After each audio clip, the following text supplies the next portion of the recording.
Good morning 11th class. बेटा अभी तक मैंने आपको सरल आवर्त गति की विस्थापन समीकरण, सरल आवर्त गति करते हुए कण का वेग, त्वरण, सरल आवर्त गति करते हुए कण की कुल ऊर्जा और फिर समय के साथ विस्थापन, वेग और त्वरण के ग्राफ के बारे में बताया। अब इसके बाद नेक्स्ट टॉपिक है सरल आवर्त गति करते हुए कण के आवर्तकाल का सामान्य सूत्र। तो एज सच आपको कोई डेरिवेशन नहीं करना है, सिंपली आपको ये ध्यान रखना है कि आवर्तकाल हम कैसे फाइंड आउट करते हैं। t is equal to 2 under root विस्थापन बटे त्वरण। और ये कहाँ से आया? आपने जो त्वरण का फॉर्मूला पढ़ा था, अल्फा इज इक्वल टू क्या था? Minus omega square Y. तो यहाँ से omega square is equal to किसके आ गया? त्वरण अपॉन विस्थापन, अल्फा अपॉन वाई के। और ओमेगा बराबर आपको पता है किसके होता है? 2 अपॉन टी के होता है। तो ओमेगा का मान हम यहाँ रखेंगे 2 upon T is equal to alpha upon Y. यहाँ से स्क्वायर हटाएंगे, दूसरी साइड आ जाएगा अंडर रूट। तो 2 upon T is equal to under root alpha upon Y और फिर t is equal to 2 under root Y upon alpha, या फिर आपको पता है कि y विस्थापन है और अल्फा त्वरण है। तो अगर हमें किसी वस्तु का आवर्तकाल निकालना है, इस चैप्टर में ये डेरिवेशन आता है कि दिखाइए कि इस कण की गति सरल आवर्त गति है। तो सरल आवर्त गति के लिए जो प्रतिबंध मैंने आपको बताए थे, मेन कंडीशंस बताई थी, वो कंडीशंस फुलफिल करेंगे और फिर उसके बाद ये निकालना होता है कि उस कण का आवर्तकाल फाइंड आउट करिए। तो आवर्तकाल का फॉर्मूला होता है t is equal to 2 under root विस्थापन बटे त्वरण। तो जो आपका कोविड की वजह से डिलीटेड पोर्शन है, उसके बाद जो सिलेबस निकल के आया है, उस सिलेबस में आपको सरल आवर्त गति करते हुए कण की गतिज ऊर्जा, स्थितिज ऊर्जा, उसके बाद जो आपको करना है वो है सरल लोलक, इसके आवर्तकाल के लिए व्यंजक की व्युत्पत्ति।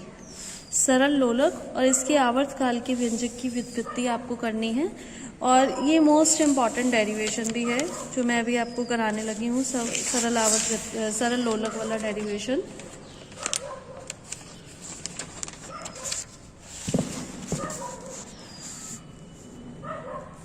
तो ये डेरिवेशन है सरल लोलक, पेज नंबर 736 पर।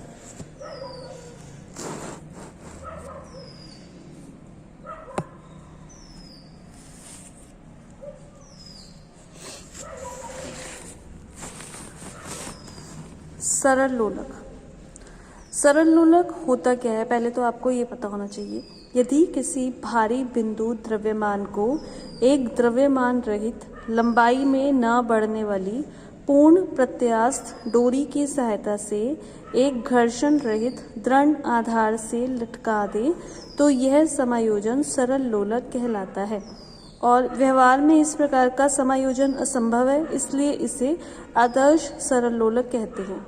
अभी तक क्योंकि आप लोगों के प्रैक्टिकल्स नहीं हुए हैं, तो इसलिए आप लोगों को थोड़ी ये टर्म में मुश्किल होगी कि सरल लोलक होता क्या है। अदरवाइज ये सरल लोलक का प्रैक्टिकल आपके कोर्स में भी है। सरल लोलक में क्या होता है कि एक कील है, कील के साथ हम धागा लगाते हैं और धागे के साथ छोटा सा एक धातु का गोला होता है।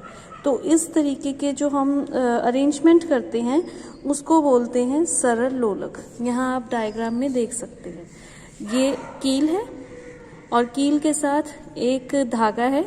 धागा जनरली ऐसा लेते हैं जो मतलब लंबाई में ना बढ़े, और इसके साथ एक गोला है, तो इसको बोलते हैं सरल लोलक। तो डेरिवेशन है सरल लोलक के आवर्तकाल का व्यंजक, और ये मोस्ट इम्पॉर्टेंट डेरिवेशन है। तो अब हम इसे एक्सप्लेन करते हैं कि करना कैसे है ये।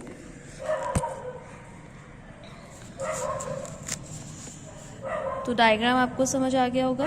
ये S जो है ये कील, यहाँ पर एक L लंबाई का धागा है और इसके साथ M द्रव्यमान का एक गोला जो है यहाँ पर लटका हुआ है। इस गोले को, ये इसकी माध्य स्थिति है, O जो है इसकी माध्य स्थिति है। यहाँ से थीटा कोण थोड़ा सा हमने इसको कोणीय विस्थापन देकर इसको हमने यहाँ P पॉइंट पर पहुंचाया, और ये जो विस्थापन है, ये थीटा तो कोणीय विस्थापन है और ये x जो है ये है रेखीय विस्थापन, ये पॉइंट है P। अब इस टाइम इस पर दो बल कार्य करेंगे। सबसे पहला बल जो है वो है mg। mg क्या है? ये है इस गोले का भार जो नीचे की तरफ कार्य करता है, जैसे हमारा भार नीचे की तरफ कार्य करता है। और दूसरा बल है ऊपर की तरफ T, ये T की डायरेक्शन ऊपर की तरफ है। ये है जो इस धागे से ये गोला लटका हुआ है, उस धागे का तनाव जो किस दिशा में कार्य कर रहा है, ये ऊपर की दिशा में कार्य करता है। अब ये जो mg है इसके हम दो घटक करेंगे। एक तो mg cos थीटा, ये mg cos थीटा किस दिशा में कार्य कर रहा है? ये T के विपरीत दिशा में कार्य कर रहा है। और ये क्या करता है? mg cos थीटा वाला घटक जो है ये क्या करता है? ये इस गोले को अभिकेंद्र बल प्रदान करता है, क्योंकि ये इस तरीके से गति करेगा लोलक, तो इसको अभिकेंद्र बल प्रदान करता है। और ये जो mg sin थीटा वाला घटक है ये क्या करता है? ये इधर है, हम इसको इधर लेकर जा रहे हैं गोले को, तो mg sin थीटा वाला घटक इधर कार्य कर रहा है। हम गोले को इधर की तरफ विस्थापित करेंगे तो mg sin थीटा वाला इधर की तरफ कार्य करेगा। इट मीन्स ये mg sin थीटा वाला जो घटक है ये गोले को साम्य स्थिति में, बैलेंस में लाने का प्रयास करेगा। तो बैलेंस में लाने का प्रयास करेगा, इसका मतलब ये क्या हुआ? प्रत्यानयन बल। तो यहाँ पर जो प्रत्यानयन बल होगा F इज इक्वल टू वो क्या होगा? -mg sin theta. अब क्योंकि ये जो थीटा है ये बहुत सूक्ष्म है, हमने थोड़ा सा ये विस्थापित किया है, तो जब थीटा बहुत सूक्ष्म हो तो साइन थीटा जो है वो थीटा से रिप्लेस हो सकता है। और थीटा कोण बराबर किसके होता है? कोण बराबर होता है चाप बटे त्रिज्या। तो अगर हम यहाँ पर इस ट्रायंगल में देखें तो चाप तो हो गया ये x और त्रिज्या हो गई ये l, यहाँ भी l, यहाँ भी l। तो थीटा को हम किससे रिप्लेस कर सकते हैं? थीटा को हम रिप्लेस कर सकते हैं x बटे l से। तो अब आप देखिए F is equal to -mg sin theta. Sine theta क्योंकि बहुत सूक्ष्म है विस्थापन जो है, इसलिए sine theta is equal to theta. आप अगर ध्यान से देखेंगे तो यहाँ पर इक्वल का साइन ना होकर ये साइन है, ये साइन होता है लगभग का। तो साइन थीटा को हमने थीटा के बराबर, लगभग थीटा के बराबर मान लिया। और कोण बराबर मैंने अभी आपको बताया चाप बटे त्रिज्या। तो यहाँ से x upon L, F is equal to -mg x upon L. m को हम इधर ले आए तो यहाँ पर हो गया F upon m is equal to -g upon L into X. आप ये ना भी करिए, डायरेक्ट हम क्या कर सकते हैं? F is equal to -mg x upon L है, और F बराबर हमें पता है कि F बराबर क्या होता है? m अल्फा भी होता है। तो m अल्फा बराबर -mg x upon L. m से m कैंसिल आउट, तो अल्फा का मान क्या आ गया? -g upon L x। g गुरुत्वीय त्वरण कांस्टेंट होता है, l धागे की लंबाई कांस्टेंट। इट मीन्स अल्फा जो है किसके अनुक्रमानुपाती हो गया? ये अनुक्रमानुपाती हो गया विस्थापन के, और कौन से साइन के साथ? माइनस के साइन के साथ। मतलब त्वरण विस्थापन के समानुपाती है और इसके विपरीत दिशा में है। तो ये किसकी कंडीशन है? ये कंडीशन है सरल आवर्त गति की। इट मीन्स ये जो सरल लोलक है इसकी गति कैसी होगी? सरल आवर्त गति। ये लॉन्ग क्वेश्चन अगर आपको सिर्फ इतना आता है कि दिखाइए सरल लोलक क्या होता है, सरल लोलक को परिभाषित कीजिए और दिखाइए सरल लोलक की गति सरल आवर्त गति होती है, तो बस आपको यहीं तक करना है।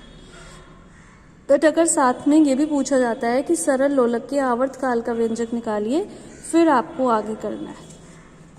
तो x अपॉन एल्फा, यहाँ से अगर हम देखें x अपॉन एल्फा, एल्फा को इधर ले जाएं, ये वाली टर्म दूसरी साइड चली जाएगी। l अपॉन जी, और l क्या है? विस्थापन। g क्या है? त्वरण। l upon g is equal to विस्थापन अपॉन त्वरण। तो t is equal to 2 pi under root विस्थापन बटे त्वरण, t is equal to 2 pi under root l upon g. ये है सरल लोलक के आवर्तकाल का सूत्र। तो अब इस फॉर्मूले को देखकर हमें क्या क्या चीज़ें पता चल रही हैं। सबसे पहले तो ये कि इस फॉर्मूले में कहीं भी m नहीं आ रहा। इट मीन्स कि जो आवर्तकाल है वो द्रव्यमान पर निर्भर नहीं करता। जैसे अगर कोई एक लड़की झूला झूल रही है, झूला झूलते उसकी गति कैसी होगी, सरल आवर्त गति होगी। अब उसके साथ एक और लड़की आकर बैठ जाए, 2 लड़कियां हो जाए, तो आवर्तकाल पर कोई फर्क नहीं पड़ेगा, क्योंकि आवर्तकाल द्रव्यमान पर निर्भर नहीं करता। दूसरी चीज कि अगर हम छोटे कोणीय विस्थापन की बात करते हैं, क्योंकि छोटे कोणीय विस्थापन के लिए हमने लिया कि साइन थीटा लगभग थीटा के ही बराबर हो गया, तो आवर्तकाल जो है आयाम पर भी निर्भर नहीं करता। बड़ों के लिए निर्भर करता है, तो छोटों के लिए आयाम पर निर्भर नहीं करता, क्योंकि इस टर्म में कहीं भी आयाम भी नहीं आया है। तीसरी चीज, आवर्तकाल जो है किसके अनुक्रमानुपाती है, अंडर रूट एल के अनुक्रमानुपाती है। अगर गोलक की लंबाई 4 गुनी हो जाए तो आवर्तकाल क्या हो जाएगा, 2 गुना हो जाएगा। मतलब अगर सपोज कोई लड़की झूला झूल रही है, झूला झूलते झूलते वो खड़ी हो जाए, तो आवर्तकाल भी क्या, खड़ी हो गई मतलब लंबाई बढ़ गई, तो उसका आवर्तकाल भी क्या होगा, बढ़ जाएगा। और चौथी चीज, t अनुक्रमानुपाती अंडर रूट 1 अपॉन जी, मतलब आवर्तकाल जो है गुरुत्वीय त्वरण के वर्गमूल के व्युत्क्रमानुपाती होता है। अगर गुरुत्वीय त्वरण कम है तो आवर्तकाल ज़्यादा होगा, और अगर गुरुत्वीय त्वरण ज़्यादा है तो आवर्तकाल कम होगा। जैसे कि अगर हम पृथ्वी से ऊपर की तरफ जा रहे हैं, पृथ्वी से ऊपर की तरफ जाने पर गुरुत्वीय त्वरण क्या होता है, घटता है, तो वहाँ पर आवर्तकाल क्या हो जाएगा, वहाँ बढ़ जाएगा। इसी तरीके से अगर हम पृथ्वी पर अंदर की तरफ आ रहे हैं, केंद्र की तरफ आ रहे हैं, तो वहाँ पर भी क्या होता है, गुरुत्वीय त्वरण घटता है, तो वहाँ भी आवर्तकाल जो है वो बढ़ जाएगा। अब सबसे इम्पॉर्टेंट जो चीज़ है, एक ये वाली टर्म आपको ज़रूर करनी है, सेकंड लोलक। ये प्रैक्टिकल के लिए भी इम्पॉर्टेंट है और एग्जाम में भी कई बार शॉर्ट क्वेश्चन में आता है कि सेकंड लोलक क्या होता है। तो सेकंड लोलक, यदि किसी सरल लोलक का आवर्तकाल 2 सेकंड हो तो उसे सेकंड लोलक कहते हैं। सेकंड मतलब 2, यहाँ से सेकंड का मतलब हम 2 से लेंगे। अगर किसी सरल लोलक का आवर्तकाल 2 सेकंड है तो उसको हम क्या कहते हैं, सेकंड लोलक कहते हैं।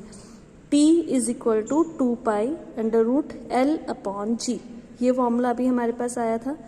यहाँ से अगर हम स्क्वायर कर दें पूरी इक्वेशन का, तो T square is equal to 4 pi square L upon ji.